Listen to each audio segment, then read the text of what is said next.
안녕하세요. 오늘은 황하나 씨가 해외에서 체포되었다는 소식 전해드릴게요.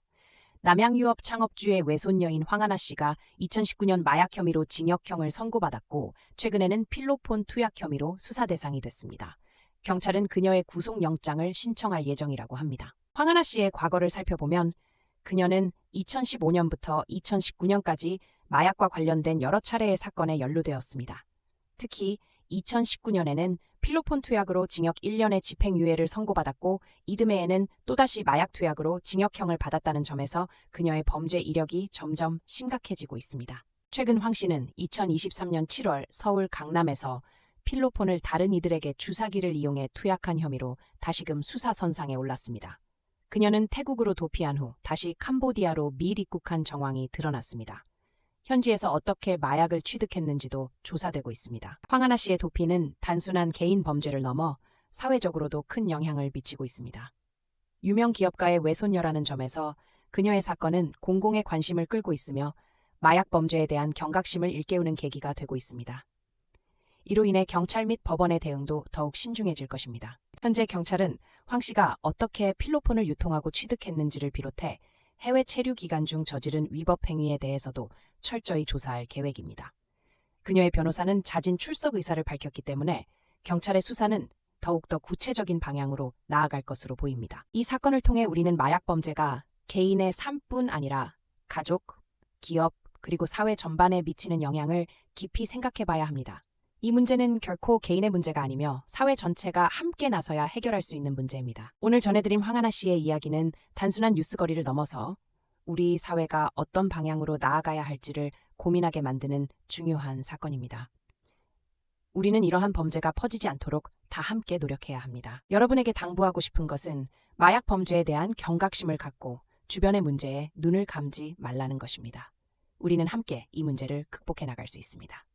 감사합니다. 황하나 씨가 다시 범죄의 수사 선상에 오르게 된 배경을 살펴보면 그녀의 마약 사용 이력은 결코 가볍지 않습니다.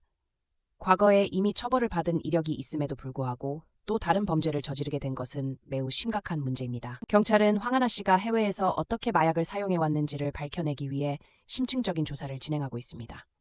그녀가 있었던 태국과 캄보디아의 마약 밀매 상황도 함께 살펴보고 있습니다. 황하나 씨는 지난 2023년 12월 마약 혐의로 수사 선상에 올라 태국으로 도피한 뒤 버스를 타고 캄보디아로 넘어갔습니다. 그녀의 경로 조사 또한 경찰의 주요 관심사가 되고 있습니다. 최근 일부 언론에서는 황하나 씨가 캄보디아에서 호화롭게 지내고 있다는 보도가 있었습니다. 그녀의 생활이 어떻게 이루어지고 있는지 또한 경찰의 조사가 필요한 부분입니다. 핵심적인 것은 황 씨가 도피 기간 동안에 마약과의 연관성을 계속해서 확대하고 있었다는 점입니다.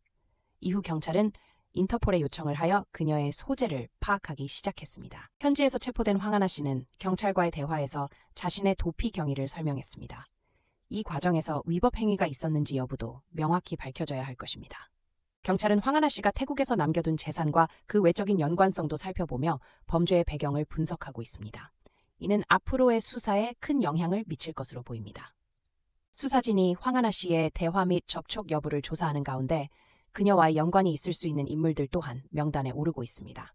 이들은 과거에 그녀와 함께 마약을 사용한 지인들일 가능성이 높습니다. 황하나 씨가 마약 범죄의 중심에 서게 된 것은 단순히 개인의 문제가 아니라 우리 사회의 여러 문제와 연결되어 있습니다.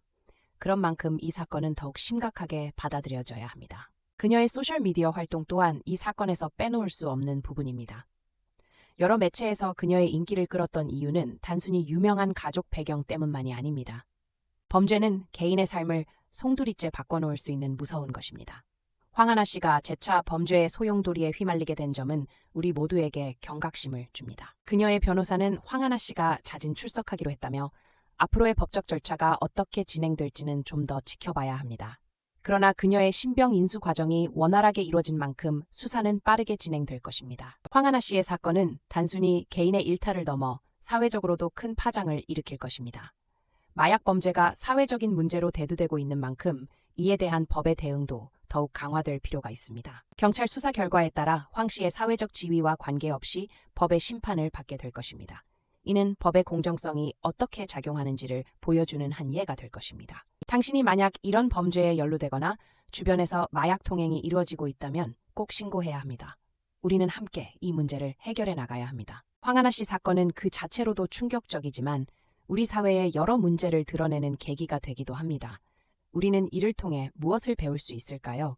범죄 예방과 사회적 경각심이 필요합니다. 사실 황 씨와 같은 유명 인사들의 범죄는 언론에서 큰 주목을 받습니다. 이는 대중에게 더 큰 책임감과 경각심을 불러일으킬 수 있습니다. 우리는 황하나 씨의 사례에서 많은 것을 배울 수 있습니다.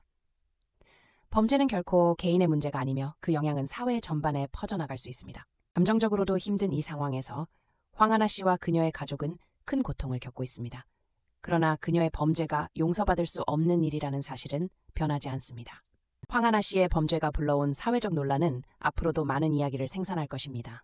우리는 함께 이 문제를 새롭게 바라보고 해결해 나가야 합니다. 이 사건을 통해 마약 범죄의 심각성에 대해 다시 한번 생각해 봐야 합니다.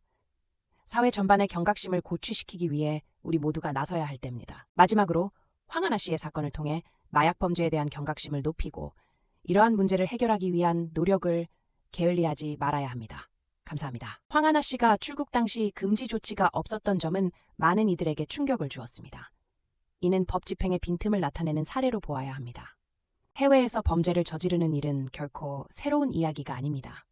하지만 이렇게 유명한 인물이 연루되는 것은 우리 사회의 큰 문제로 다뤄져야 합니다. 황하나 씨 사건은 단순히 한 개인의 범죄 이력을 넘어 사회적 예방 대책의 필요성을 다시 한번 일깨우고 있습니다. 우리는 범죄 예방을 위해 여러 가지 방법을 모색해야 합니다. 그녀가 마약 범죄로 큰 논란을 일으키게 된 사건은 사회가 얼마나 중요한 가치인지를 생각해보게 합니다. 우리는 이 문제에 대해 함께 논의하고 해결책을 찾아야 합니다. 황하나 씨의 범죄는 그녀의 개인적 삶에 큰 영향을 미쳤을 뿐 아니라 가족과 사회에도 많은 갈등과 논란을 야기하고 있습니다. 이번 사건을 통해 우리는 어떻게 범죄가 개인과 사회를 동시에 아프게 할 수 있는지를 잘 느끼게 되었습니다. 이러한 일들이 반복되지 않도록 노력해야 합니다. 황하나 씨와 같은 사례를 통해 우리는 범죄 예방과 재활에 대해 더 많은 논의가 필요하다는 사실을 깨닫게 됩니다. 범죄를 예방하기 위한 노력이 절실합니다. 이제 그녀의 사기 기간은 사회 결코 작성이 않으며 우리에게 같은 범죄가 그렇게 일어나지 않도록 함께 합니다. 마지막으로 여러분께 당부드리고 싶은 것은 마약 범죄는 우리 사회에 큰 해악을 끼친다는 점입니다. 이를 인지하고 예방하는데 모두가 함께 해야 합니다. 이렇게 황하나 씨의 사례를 통해 우리는 마약 범죄의 심각성을 다시 한번 되새겨보았고 앞으로 더 나은 사회를 만들기 위한 행동을 촉구합니다. 감사합니다.